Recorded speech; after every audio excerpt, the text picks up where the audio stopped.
Well, and there are a couple of aspects of that. One thing we talked about is why realtors should know about this. And that's because North Carolina is fifth in terms of the number of HOAs and condos of any state in the country. And so if you don't deal with it in your professional life, there's a good chance you're going to deal with it in your personal life because you might live in an association. Or what I hear all the time is that realtors will tell me that they know somebody or a friend figured, hey, they know all this stuff. And so they get asked questions about HOAs and condos. So if you haven't been asked yet, you're going to get asked about associations. So that's why I think it's good for realtors to know a little bit about community associations. With that said, the most important things we talked about today and what realtors should know is what types of associations there are. They should know what the documents are when you go looking, and you might want to have some idea of what do the closing documents, what does the disclosure statement require be disclosed, what does the offer to purchase typically say. And so we talked a little bit about everything at a 30,000 foot level.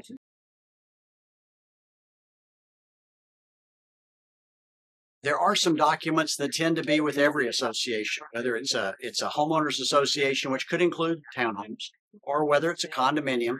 And that tends to be, there's a document called the Declaration, sometimes called the Declaration of Covenants, sometimes called the Declaration of Covenants, Conditions, and Restrictions, or the Restrictions, or the Covenants, or the CCRs. That's the document that's filed with the Register of Deeds and is the highest document in the association because it's a contract among all the members and it tells people what they can and cannot do in the association. It is fundamental to knowing what your rights are as a homeowner. The other documents you tend to pay attention to in an association would be the bylaws that tell you how the association is run and governed. You often have a thing called Articles of Incorporation filed with the Secretary of State's office, and that can have regulations in it, and it can describe how the association is structured. And then finally, there are rules and regulations that can be adopted by the board, and they most often tend to deal with what you can do and not do on common area owned by the association. So there are a lot, and they can vary by association, but absolutely go looking for that declaration and the bylaws at a minimum.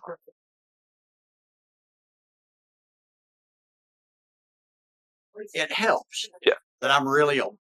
And by that, I mean, I have been practicing for many decades. I have been the attorney for the Greensboro Regional Realtors Association for 33 years. I've been a broker for 44 years. So at some point in my career, we have done everything real estate. I used to only do real estate litigation of every kind. I've done closings.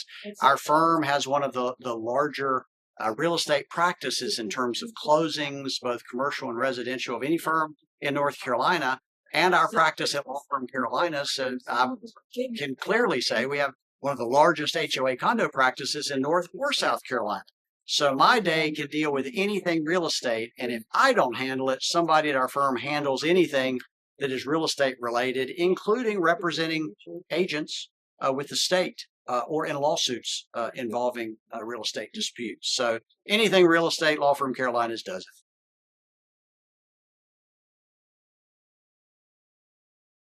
There is no one size fits all. It depends on circumstances. It depends on the documents, but very, very generally, there are mainly two types of associations in North Carolina. There are homeowners associations. They're also called planned communities. And that's when you own a piece of land all the way into the ground, all the way up into the sky.